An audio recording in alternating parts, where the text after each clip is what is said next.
ሰው ከሞተ በኋላ መነሳት እንደሚችል አምላካዊ ቃል ነው። ማረጋገጫዎች 3 ማረጋገጫዎች ስላሉ ነው። ይህን የቃል ማስረጃ አለን፣ የሥነ ፍጥረት ማስረጃ አለን፣ ከሞት የተነሱ ሰዎች ማስረጃ አለን። ማጠቃለያው ግን የትንሣኤ በኩር የሆነው የእሱ ማስረጃ አለን። የእሱ አምላክ ወልደ አምላክ፣ የእሷ ወላዲት አምላክነት፣ የአምላክ ሰው መሆን፣ የእናታችን የድንግል ማርያም ደግሞ እናትነትን ምስጢረ ሥጋዌን በጉባኤ ሊቃውንቱ ሲያዩ እሱን አምላክ ወልደ አምላክ ብለው ይህን ሲወስኑ እሷን ወላዲተ አምላክ ብለው ነው የወሰኑ።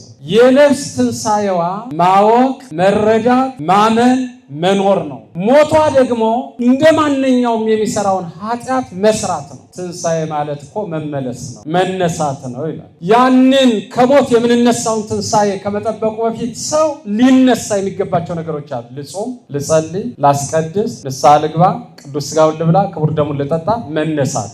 ለዚህ ያልተነሳ ሰው ያን ትንሣኤ በተስፋ መጠበቅ አይችልም። ትህትና በልዕልና እንድትነሳ ታደርግሃለች። ሰውን 3 ነገሮች ትሁት ያደርጉታል ይላል። አንደኛ በእናቱ ማህፀን ውሃ መሆኑን ሲያስበው፣ ሁለተኛ በዚህ ዓለም ከኖረ በኋላ ወደ መቃብር ወደ አፈርነት መመለሱን ሲያስብ፣ ሶስተኛው የእግዚአብሔር ፍርድ ምን ይሆን ብሎ ሲያስበው፣ እኒህ 3 ነገሮች ትሁት ያደርጉትና ትንሣኤ ዘለ ክብርን ለመነሳት እንዲዘጋጅ ያደርጉታል። እኛ መቼ እናፍራለን? ተሳስተን መቼ እንደነግጣለን? መቼ እንፈራለን? ደፋሮች እኮ ነን። በተሳሳትነው ስህተት፣ ባጠፋነው ጥፋት፣ ባላመንበት ነገር፣ በሁሉም ነገር ቶሎ ብለን መለስ የምንል እኮ አይደለንም። የምንነሳውን ትንሣኤ ከሚታወጁት አዋጆች አንዱ ስሟ የሚጠራው እመቤታችን ምን በማለት ቅዱስ እግዚአብሔር ቅዱስ ኃያል ቅዱስ ሕያው ዘኢይመውት ካለ በኋላ ዘተወልደ እማርያም እምቅድስት ድንግል ተሳሃለነ ጊዜ የመጀመሪያው አዋጅ። በየቦታው ያለ የሰው ልጅ ስጋ የፈረሰ የበሰበሰ ወደ መሬትነት የተመለሰ ሁሉ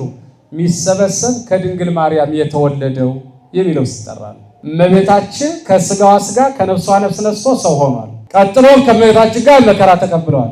ቀጥሎም ሲነሳም ስሟ ተጠርቷል። ትንሣኤ ዘጉባኤ ሲሆን ከዚያም የሚመጣው ከእናቱ ጋር ነው፣ ከአእላፍ መላእክት ጋር ነው። እሱ አስተምሮ ካልሰማን፣ በመጻሕፍት አድሮ ሲነግረን ካልሰማን፣ በመምራር አድሮ ሲነግረን ካልሰማን፣ ድንቅ ታምራቱን በማሳየት ካልሰማነው ሙታንን አስነስቶ አይደለም ድንጋዮችን አስነስቶ ይመክረናል፣ ያስተምረናል። ስነ ፍጥረትን አስነስቶ ያስተምራል። በብዙ መንገድ ያስተምራል። በስራችን በኩል፣ በሕይወታችን፣ በጉዟችን፣ በቤታችን፣ በኑሯችን በሁሉም ነገር ያላስተማረበት ያልመከረበት ያልገሰጸበት ቀን የለም። ግን አናስተውለው። ያልታደለ ሰው ሳይታመምም አይማርም፣ ታሞም አይማርም፣ ታሞ ድኖም አይማርም። የታደለ ሰው መከራ ሳያገኘውም ይማራል፣ በመከራ ሰዓትም ይማራል፣ ከመከራ በኋላም ይማራል። ሰው እንዲህ አይነቱን ድል ካልታደለ የትኛውን ነገር ቢሆን አይማርም።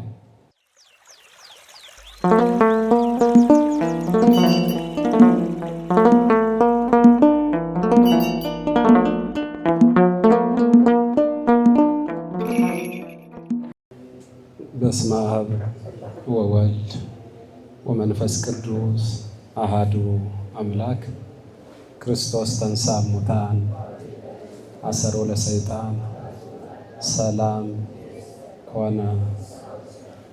የልዑል እግዚአብሔር ቤተሰቦች፣ እናታችን የቅድስተ ቅዱሳን የንጽሕተ ንጹሐን የድንግል ማርያም ወዳጆች፣ የቅዱሳን አበው ነቢያት፣ ሐዋርያት፣ ጻድቃን፣ ሰማዕታት የቃል ኪዳን የበረከት ልጆች ሁላችሁም እንደምን ዋላችሁ? እንደምን ሰነበታችሁ? እንደምን አመሻችሁ? ቅድመ ዓለም የነበረ ዛሬም ያለ በኋላም ዓለምን አሳልፎ የሚኖር በመለኮቱ በስልጣኑ በጌትነቱ አንድ በስም በአካል በግብር 3 ብለን የምናመልከው የምናመሰግነው አምላካችን እግዚአብሔር ስሙ ለዘላለም የተመሰገነ ይሁን። እመቤታችን ቅድስት ድንግል ማርያም ምስጋና ይድረሳት። በጣም ለውስን ደቂቃዎች ነው ምንማማረውና ምስጢሩን ጥበቡን ገልጦ እንዲያስተምረን አምላካችን እግዚአብሔር ቅዱስ ፈቃዱ ይሁንልን። ትምህርቱን በሁለት መሰረታዊ ነገሮች ላይ የቱን ላድርገው ይሁን እያሰቡ ነበር። አንደኛ ዓመታዊ ክብረ በዓል አለና ለውስን ዕለታት ያህል የሚቀጥል እሱም ዘመነ ትንሣኤ ወርሃ ትንሣኤ ነው። በመቀጠል የእመቤታችን ደግሞ ወርሃዊ በዓል ነው። በእርግጥ ትምህርቱ በነገረ ማርያም ዙሪያ ቢሆን እጅግ ደስ ይለኛል። እንቀጥላለን። በእርግጥ አንድ ቀን በደንብ የምንማማርበት ቀን ይኖራል። ለተወሰነች ደቂቃ ግን ዛሬ ምስጢረ ትንሣኤ ሙታንን እንማማራለን። የነገረ ማርያምን ነገር እንደምትሰሙት እንደምታዩት ብዙ ምዕመናን ብዙ ሰዎች በተለያየ መንገድ እመቤታችን በሕይወታችን እናውቃታለን፣ በኑሯችን እናውቃታለን፣ በችግራችን ውስጥ የችግራችን ፈቺ መሆኗን እናውቃታለን። በጣም በብዙ ርዕሰ ጉዳይ ብናነሳ በሕይወታችን ውስጥ በዚህ ያለች በዚህ የለች ማንላት ነው። ያንን በተመለከተ ምናልባት በአንድ ጽሑፍ ላይ ተደራሽ ስለሚሆን ወደ እሱ አሁን ገብቼ ወይ ሰፊ ጊዜ ወስዶ ረዥም ሰዓት ወስደን በዝርዝር ብናየው ደስታውን አልችለውም። ግን በዝርዝር የምናይበት አምድ ስላለ በዚያ ላይ እመጣለሁ እና ለጊዜው ምስጢረ ትንሣኤ ሙታን እናያለን። ምስጢሩን ጥበቡን ገልጦ እንዲያስተምረን ቅዱስ ፈቃዱ ይሆንልን። የትምህርታችን ርዕስ ትንሣኤ የሚል ነው። እስኪ ትንሣኤ በሉ፣ ድገሙት፣ አሁንም ሰልሱት። በመጽሐፍ ቅዱስ በጠቅላላ በግዕዙ ስታዩት 124 ጊዜ ትንሣኤን ተመዝግቦ ታገኙታላችሁ። በግዕዙ ወደ አማርኛ ደግሞ ብትመጡ ደግሞ 114 ጊዜ ታገኙታላችሁ። ያ ማለት ግን በዚህ ብቻ ይወሰናል ማለት አይደለም። ለጊዜው አጥኚው ያጠናቸው ያገኛቸው እንጂ አንድን ነገር በዚህ ይወሰናል አይባልም። በጣም ሰፊ ትርጉም አለው፣ ሰፊ ማብራሪያ አለው፣ ሰፊ ይዘት አለው። ለዚህ ነው ቅዱሳት መጻሕፍት እጅግ ሰፊ የሆነ ማብራሪያ አላቸው። እያንዳንዱን ትንሣኤ የሚለውን ርዕሰ ጉዳይ አንስተን በብዙ ክፍሎች ብናየው አንድን ርዕሰ ጉዳይ ብቻ ይዞ ላናገኘው እንችላለን። ብዙ ርዕሰ ጉዳዮችን ይዟል። ለዚህ ነው የቤተ ክርስቲያኒቷ ትምህርት አንድን ርዕሰ ጉዳይ በአንድ ሀሳብ ብቻ አይገለጥም። በጣም ብዙ መገለጫዎች አሉት፣ ብዙ ትርጉሞች አሉት፣ ብዙ ምስጢሮች አሉት። ከዚያ ውስጥ ጥቂቶቹ እናያለን። ይህን ያነሳሁት ለምንድን ነው ከተባለ በተደጋጋሚ በዚህ ሳምንት የሚሰጥ ትምህርት ነው። ትምህርቱ፣ ስብከቱ፣ ምስጋናው፣ የውስጡ አገልግሎት፣ በአውደ ምሕረትም የሚከናወነው አገልግሎት በእነዚህ ዕለታቶች ያው ከመጋቢት 26 ከሰኔ 25 ድረስ ያለው 4 ታላላቅ ክፍሎች አሉ። ከነዚህ ውስጥ አንዱ ዘመነ ትንሣኤ ነው። ዘመነ ትንሣኤ በተከታታይ ትምህርቶች እያንዳንዱ ቀን የሚሰጡ ትምህርቶች አሉት። ይቀጥልና ዘመነ ዕርገት ይቀጥላል። ከዚያ ዘመነ ጰራቅሊጦስ ይቀጥላል። ከዚያ ዘመነ አስተምህሮ ይቀጥላል እና እነዚህን ከመጋቢት 26 ከሰኔ 25 ድረስ በዘመነ ትንሣኤ ይጀምራል፣ በዘመነ አስተምህሮ ያጠናቅቃል። 4 አበይት ክፍሎች ነው ያሉት ይህ ወቅት እና ትንሣኤ የቤተ ክርስቲያን ሊቃውንት ብዙ ትርጉም ሰጠውታል። በጣም ብዙ። የትምህርቱ ጭብጥ ሀሳብ ግን ሰው ከሞተ ከፈረሰ ከበሰበሰ በኋላ መነሳት ይችላል እና የኛ የመጨረሻው የኛ መነሳት የትንሣኤን ነገር መማር ያለውን ጭብጥ ሀሳብና እውቀት መያዝ ነው የሚሆነው። ትምህርቱ እሱ ነው ያጠነጠነው። ምስጢረ ትንሣኤ ሙታንን ብናውቅ ብንማር የምንጠቀማቸው ጥቅሞች ምንድን ናቸው? የምናገኘው ዋጋ ምንድን ነው? ምስጢረ ትንሣኤ ሙታንን መማር ጥቅሙ ምንድን ነው? ሰው ከሞተ በኋላ መነሳት እንደሚችል አምላካዊ ቃል ነው።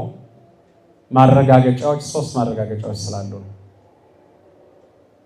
ይህን የቃል ማስረጃ አለን፣ የሥነ ፍጥረት ማስረጃ አለን። ከሞት ወደ ሕይወት ወይም ደግሞ ከሞት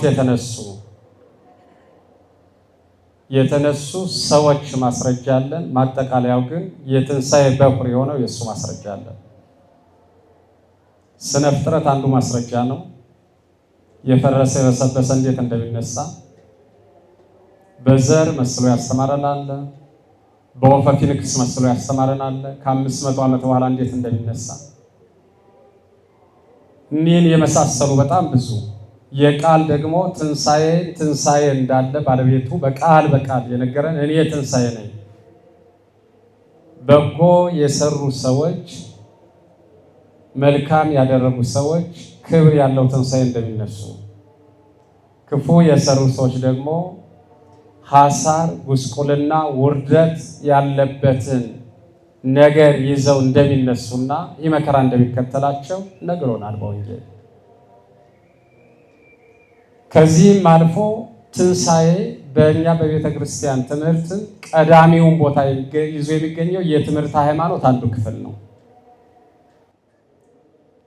ታላላቅ ትምህርቶች አሉን 5። አንድ ክርስቲያን የውድ ሳይሆን በግድ ሊያውቃቸው የሚገቡ ክርስቲያን እስከሆነ ድረስ ግድ ሊያውቃቸው፣ ሊማራቸው፣ ሊያነባቸው፣ ሊረዳቸው፣ ሊያምንባቸው የሚገቡ 5 ነገሮች አሉ። ከዚያ ውስጥ አንዱ ክፍል ምስጢረ ትንሣኤ ሙታን ነው። አንድ ክርስቲያን የሚያሰኘው የሥላሴን አንድነት ሦስትነት ሲያውቅ ነው። ምስጢረ ሥላሴን ሲያውቅ ነው። ማወቁ ከመረዳት ስለሚያደርሰው፣ መረዳቱ ከማመን ስለሚያደርሰው፣ ማመኑ ከመኖር ስለሚያደርሰው። ስለዚህ እንዲህ ባለው ሁኔታ ነው ቅዱስ መጽሐፍ የሚነግረን። ይህንን የመሳሰለ ነገር ስለሆነ ማወቅ፣ መማር፣ መረዳት የመሳሰሉ ነገሮች እኒህን ያሳዩናል። እነዚህን ነገሮች ይጠቁሙናል። በመሆኑ ትልቁን ትምህርት ወይም ደግሞ ከፍተኛውን የትምህርት ቦታ ይዞ ከሚገኙ 5ቱ ይህ ምስጢረ ትንሣኤ ሙታን ነው። ምስጢረ ሥላሴ የሥላሴ አንድነት ሦስትነት፣ ምስጢረ ሥጋዌ የእሱ አምላክ ወልደ አምላክ የእሷ ወላዲተ አምላክነት የአምላክ ሰው መሆን፣ የእናታችን የድንግል ማርያም ደግሞ እናትነትን፣ ምስጢረ ሥጋዌን በጉባኤ ሊቃውንቱ ሲያዩ እሱን አምላክ ወልደ አምላክ ብለው ይህን ሲወስኑ እሷን ወላዲተ አምላክ ብለው ነው የወሰኑ። ይህ ምስጢረ ሥጋዌ ነው። ቀጥሎ ምስጢረ ጥምቀት ነው። ከሥላሴ እንደምንወለድ ልጅነት እንደምናገኝ እናምናለን፣ እንታመናለን። ከዚያም ምስጢረ ቁርባን ነው። ከዚያ በኋላ ምስጢረ ትንሣኤ ሙታን ወንሴፎ ትንሣኤ ሙታን የሃይማኖት 5ቱ መሰረታዊ ትምህርቶች እኒህ ናቸው። ስለዚህ ትንሣኤ የሚለው በትርጉም ደረጃ ስንሄድ ትንሣኤ ማለት መነሳት ማለት ነው።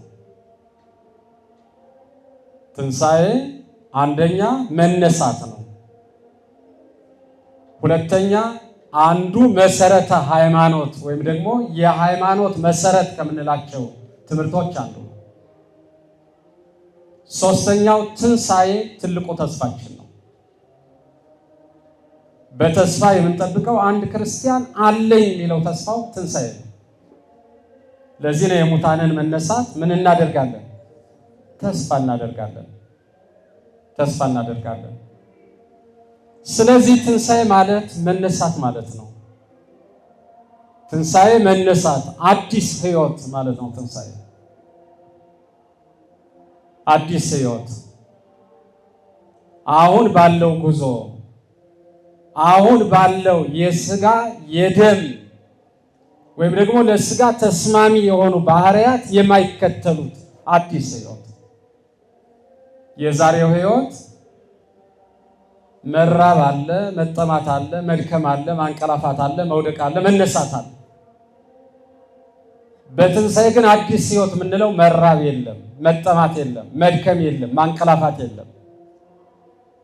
ያ ሕይወት አዲስ ነው። ስለዚህ ትንሣኤ አዲስ ሕይወት ነው። አዲስ ሕይወት መነሳት ነው።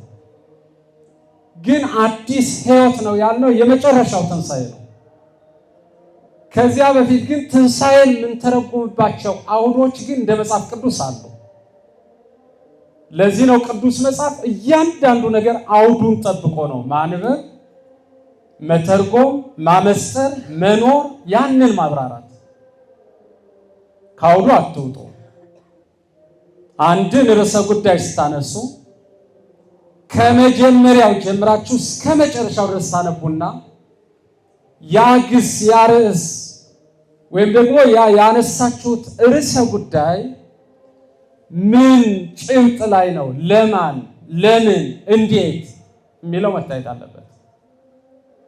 ስለዚህ ትንሣኤንም አዲስ ሕይወት ትንሣኤ እኔ ትንሣኤና ሕይወት ነኝ ከማለቱ በፊት ምናያቸው በትርጉም የሚመስሉት በመኖር ግን የማይመስሉ ነገሮች አሉ። ለምሳሌ ትንሣኤን ሞት የሚለው ኃጢአትን ነው። ትንሣኤ የሚለው መነሳት ንስሐን ነው። ንስሐን ትንሣኤ ይለዋል፣ ኃጢአትን ሞት ይለዋል። በኃጢአት መውደቅ መሞት አለ፣ በትንሣኤ ደግሞ መነሳት አለ። ስለዚህ ሞት የሚለው ኃጢአትን ነው፣ ትንሣኤ የሚለው ንስሐን ነው።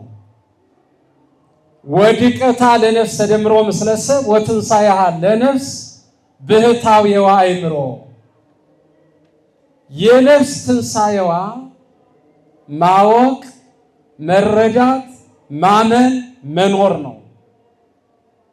ሞቷ ደግሞ እንደ ማንኛውም የሚሰራውን ኃጢአት መስራት ነው ይልና ትንሣኤ ማለት እኮ መመለስ ነው፣ መነሳት ነው ይላል። ያንን ከሞት የምንነሳውን ትንሣኤ ከመጠበቁ በፊት ሰው ሊነሳ የሚገባቸው ነገሮች አሉ። ልጾም፣ ልጸልይ፣ ላስቀድስ፣ ንስሐ ልግባ፣ ቅዱስ ሥጋውን ልብላ፣ ክቡር ደሙን ልጠጣ፣ መነሳት። ለዚህ ያልተነሳ ሰው ያን ትንሣኤ በተስፋ መጠበቅ አይችልም። ለምን ቢባል በተስፋ እንዴት ይጠብቀዋል? በጾም በጸሎት ቢነሳም የማይጠቅመው ትንሣኤ ስለሆነ ማለት ነው። መነሳቱን ይነሳል፣ ግን ያን ጊዜ የሚነሳው ትንሣኤ በሁለት ስለሚከፈል ሕይወት የሚያሰጥ ትንሣኤ አለ፣ ሞትን የሚያስከትል ትንሣኤ አለ። በመጽሐፍ ትንሣኤ ዘለክብር፣ ትንሣኤ ዘለሐሳር የሚባለው ትንሣኤ ዘለክብር ክብርን የሚያጎናጽፍ ክብርን የሚያለብስ ኑ እናንተ የአባቴ ቡሩካን የሚያሰኘውን ትንሣኤ ነው። ውርደት ያለበት በጣም ደግሞ ሰቆቃ ልቅሶ የሚያስከትለው ትንሣኤ ዘለሐሳር፣ ጉስቁልና የተከተለው ትንሣኤ ማለት ደግሞ እናንተ ርጉማን ለሰይጣንና ለመልእክተኞቹ ሂዱ የሚያሰኘው ትንሣኤ ማለት ነው።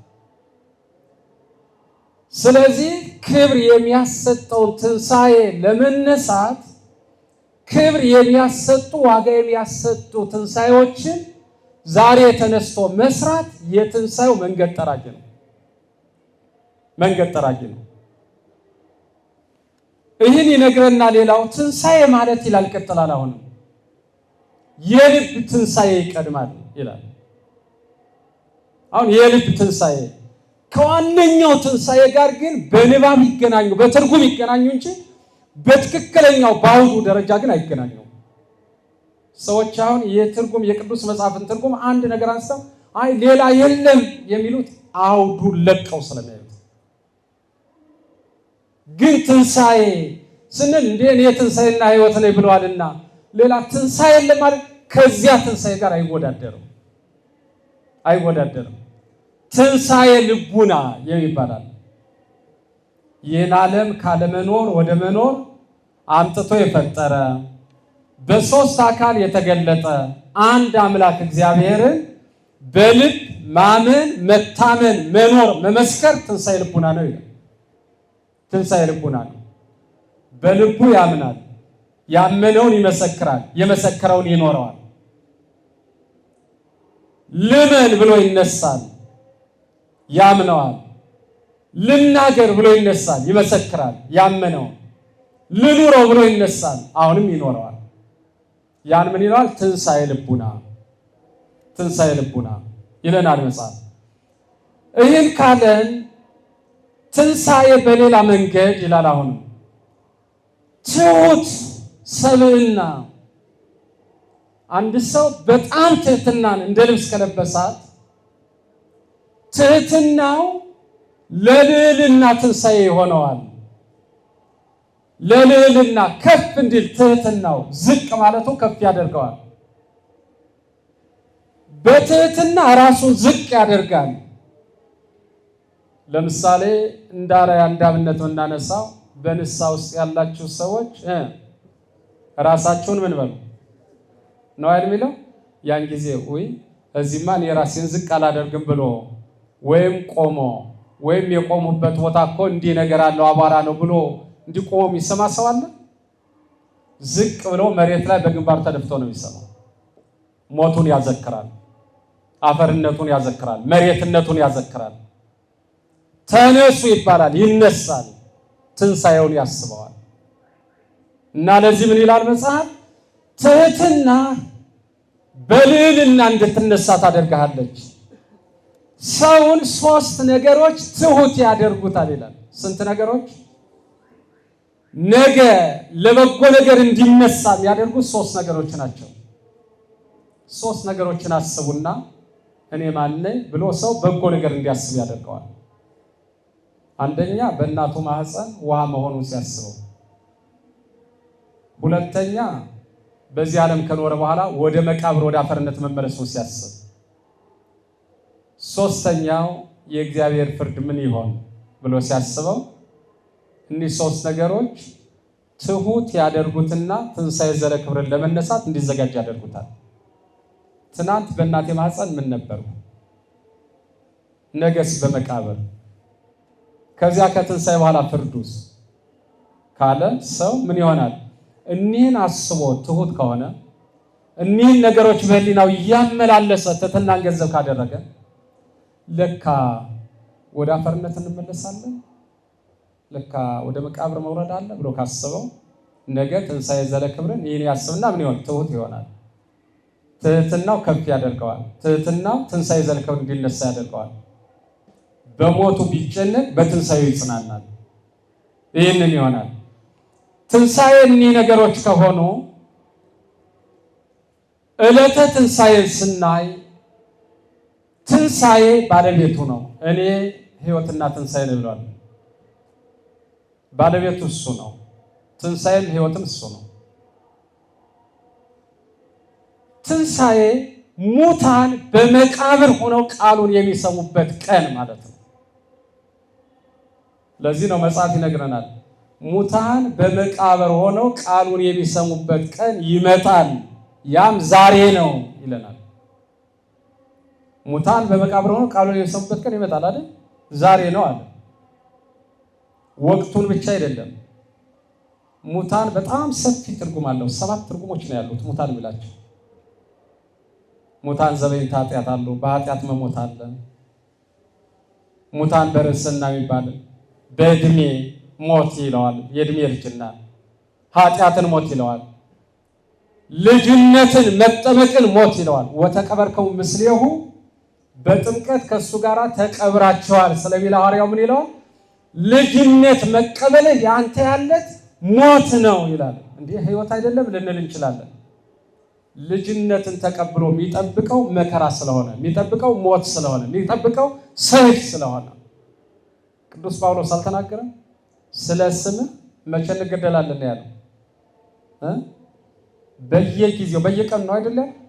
ስለ ስምህ ብለን በየቀኑ እንገደላለን ማለት በየቀኑ እየሞተ እየተነሳ ነው ማለት ነው።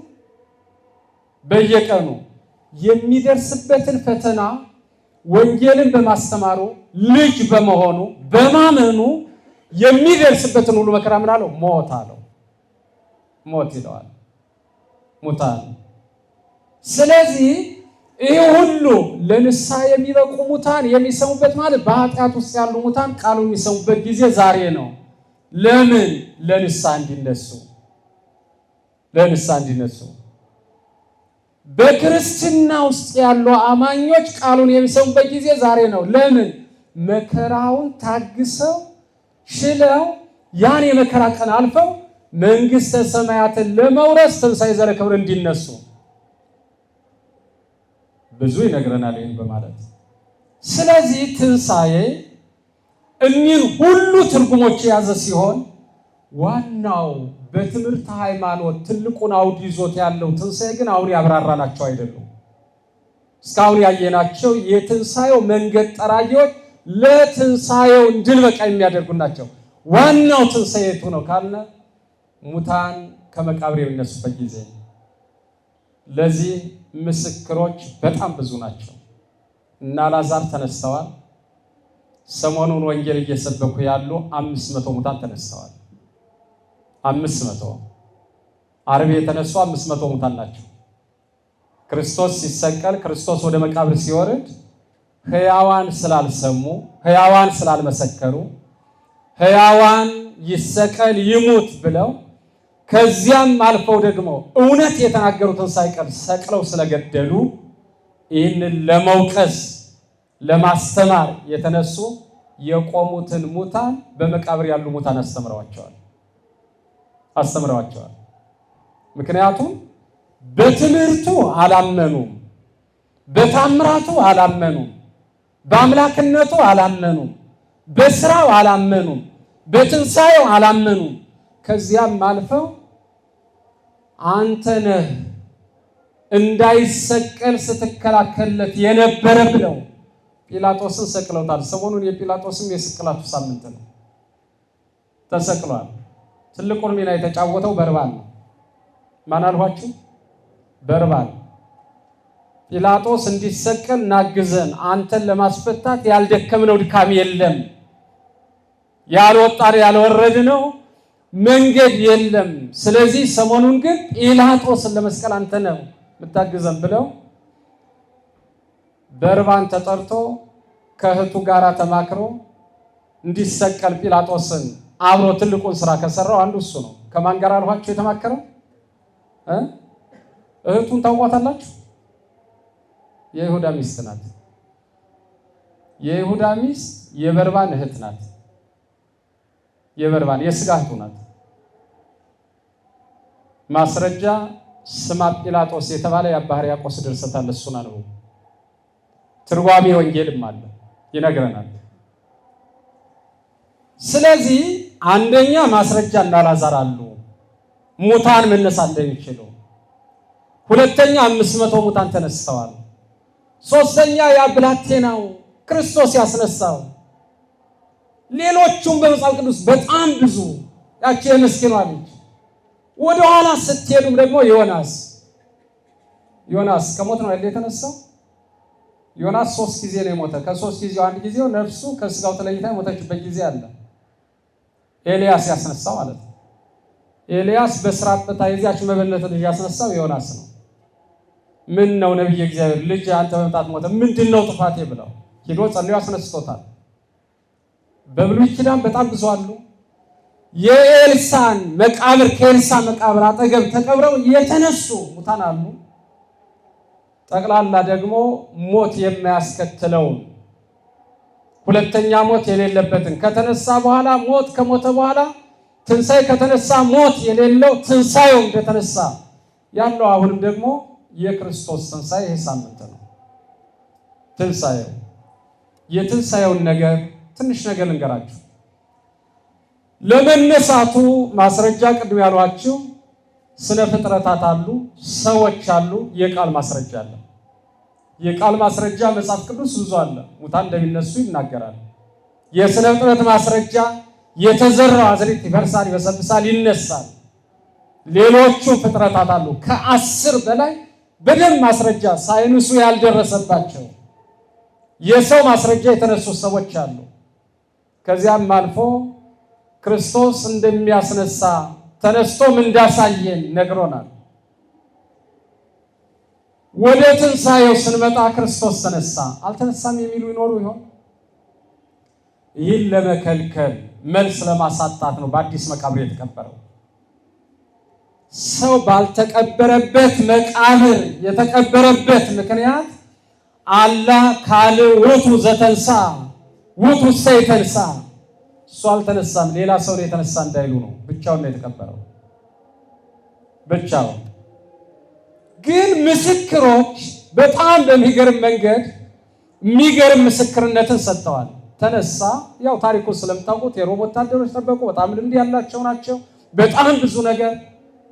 መጨረሻ ላይ ግን ሲጠየቁ ተነሳ ለማለት ተጨነቁ፣ ፈሩ፣ ማመን አልቻሉም። 3 ነገር ተናግረዋል። አንደኛ ሰረቁን፣ ሁለተኛ ተማሪዎች፣ ሶስተኛ ተኝተን እያለን። ልብ በሉ። አንደኛ ሰረቁን ነው ያሉት። መሰረቃቸውን ካመኑ ማን ሰረቁን ነው ያሉት? ተማሪዎቹ። ያው ብቻቸውን ጠይቀዋል። አንደኛው ማን የሰረቀው ተናገር፣ ጴጥሮስና ዮሐንስ ናቸው አለ፣ የመጀመሪያው ምስክር። ሁለተኛው 11 ሐዋርያት ናቸው አለ። ሶስተኛው ዮሴፍና ኒቆዲሞስ ናቸው አለ። አራተኛው ግን ተኝተን ነበር አለ። ተኝቼ ነበር አይደለም ያለው፣ ተኝተን ነበር ነው ያለው። የተኛ ሰው ምስክር መሆን ይችላል? ያንቀላፋ ሰው ምስክር መሆን ይችላል? አይችልም። ግን ተኝተን ነበር፣ አንቀላፍተን ነበር። ተኝተን ነበር፣ ደቀ መዛሙርቱ ሰረቁት። ግን ተኝተን ነበረ፣ ሰረቁን። ሰረቁ ማለቱ አንዱ በደል ነው። ደቀ መዛሙርቱ ናቸው ማለታቸው አንዱ በደል ነው። ተኝተን እያለን ማለታቸው አንዱ የሐሰት በደል ነው። አራቱም ዋሽተዋል። አራቱም እንደ ዕለተ ዓርቡ በደልን ተከፋፍለዋታል። ዓርብ የሰቀሉት ልብሱን ከአራት ላይ ተካፈሉት። አዎ ከአራት ተካፍለው ነበር። ዛሬ ኃጢአትን ከአራት ተካፈሉት፣ ዋሹ። በዚህ መንገድ የሚገርመው በጣም በሚገርም መንገድ እንዳይነሳ ያልተሰራ ስራ የለም። ጠባቂ ሹመዋል። በሚገርም ድንጋይ ዘግተውታል። በሚገርም ድንጋይ። እሱ ብቻ አይደለም፣ 97 ባለስልጣናት ፈርመውበታል። ስንት? 97 የሮም ባለስልጣናት ድንጋዩ ላይ አትመው ፈርመውበታል። ማንም እንዳይነካው፣ ማንም ያን ድንጋይ እንዳያነሳው ታትሞበታል የባለስልጣናቱ ፊርማ። መግነዝ ፍቱልኝ፣ መቃብር ክፈቱልኝ ሳይል ግን ምን አለ? ተነሳ። ስለዚህ ትንሣኤ የኛ ሕይወት ነው። ትንሣኤው በትንሣኤው ዕለት የታዩ ድንቅ ታምራቶች አሉ። አንካሳን የሐውሩ ወዕውራን ይርኤዩ ወሙታን ይትነስኡ ወትንየጽሩ መንክራት አበይተ በኀበ መቃብር ዮም። በመቃብሩ ድንቅ ስራ 3 ድንቅ ታምራት ታይተዋል። መቃብሩ ላይ መሄድ የማይችሉት መሮጥ ጀምረዋል። ማየት የማይችሉት አይናቸው በርቶላቸዋል። ሙታን ተነስተዋል። በመቃብሩ ብቻ የታዩት። ለምንድን ነው ሙታን የተነሱት? ለምንድን ነው ማየት የተሳናቸው ያዩት? ለምንድን ነው መሄድ የማይችሉት የተጓዙት ካልን ስለ 3 ነገር ነው። አንደኛ የክርስቶስ ኃይሉ ይታወቅ ዘንድ፣ ኃይሉን ያውቁ ዘንድ። እግዚአብሔር ኃያል ነው፣ ይችላል። ሁለተኛው ደግሞ ምስክሮች እንዲሆኑ ነው ያዩትን። ሶስተኛው የተደረገው ታምር ስድብ እንዲሆናቸው፣ ዘለፋ እንዲሆናቸው፣ ለዘለፋ ይሁን። ትናንት የከሰሱት፣ የሰቀሉት፣ የገደሉት፣ የወጉት ዕውር አበራ፣ ጎባጣ ቀና ብለው ሞቶም ታምራቱን ሰራ፣ ተነስቶም ታምራቱን ያደርጋል።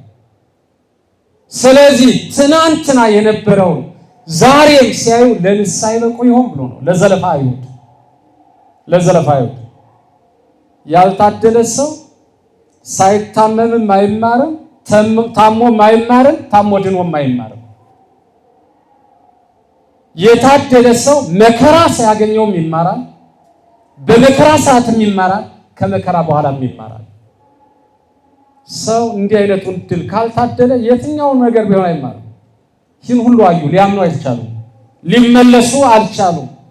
ከዚያም አልፈው አባት ልጁን፣ ልጅ አባቱን፣ ወንድም ወንድሙን፣ እህት እህቱን፣ ምራት አማቷን፣ አማት ምራቷን የተነሱ 500 ሙታን አስተምረዋል። በየቤቱ ሄደው ጥያቄም ጠይቀዋል። የጠየቁትን ጥያቄ እንገራችሁ። አብኒ ይቤሎ ለወልዱ አባት ልጁ እንዲህ ብሎ ጠይቆታል። ለምን ከመዝ ገበርከ ወልድየ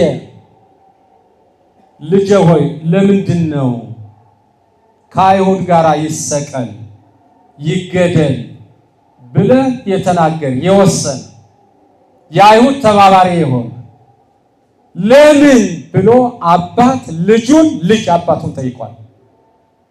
ሁሉም ሙታን ተነስተው መጻሕፍትን በደንብ ማንበብ ያስፈልጋል። ሙታን ተነሱ ከተባለ ተነስተው እንደባሉበት ቆሙ ማለት ነው። ምን ነበር የሰሩት? ያደረጉት ስራ ምን ነበር? ተነስተው ምንድን ነው የሰሩት? ብዙ ጊዜ በመጽሐፍ ቅዱስ የለም። ለምን ያለው አለ ሙሉ በመጽሐፍ ቅዱስ ተመዝግቦማ እንዳይገኝ ቀጣያው የምታዩት አለ። ስለእመቤታችን የትንሣኤዋ የእርገቷ ነገር ሲነሳ አረገች ሚል አለ፣ ተነሳች ሚል አለ፣ ተወለደች ሚል ሴት አለ መጽሐፍ ቅዱስ ላይ። ሞተች ሚል አለ፣ ተወለደች ሚል አለ መጽሐፍ ቅዱስ ላይ ገብቶ ያገኘዋል። 81 ላይ አለ ይላል አይደል እንዴ? እሺ ክርስቶስ ተወለደ አለ። ከዚያስ ቀጥሎ የምናገኘው ታሪኩን በ30 ዓመቱ ተጠመቀ ነው። እስከ 30 ዓመት የሰራው ስራ የት ነው ያለው? ሙታን ተነሱ የት ነበሩ ከተባለ ሕያዋንን ሊያስተምሩ ሙታን በየሰፈሩ ገብተዋል። እግዚአብሔር እሱ አስተምሮ ካልሰማን፣ በመጽሐፍ አድሮ ሲነግረን ካልሰማን፣ በመምራር አድሮ ሲነግረን ካልሰማን፣ ድንቅ ታምራቱን በማሳየት ካልሰማነው ሙታንን አስነስቶ አይደለም ድንጋዮችን አስነስቶ ይመክረናል፣ ያስተምረናል።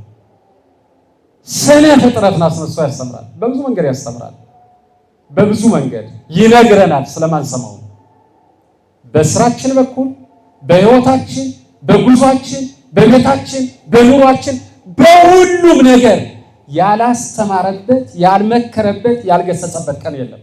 ግን አናስተውለው። ስለዚህ ይህን ጥያቄ ሲጠይቁ የመለሱት እስመ ሕያዋን ኮኑ ይስአልዎ ለምውታን እንዘ ይብሉ ማይት አንትሙ። ዘመዶቻቸው እንዲህ ብለው ጠይቋቸው።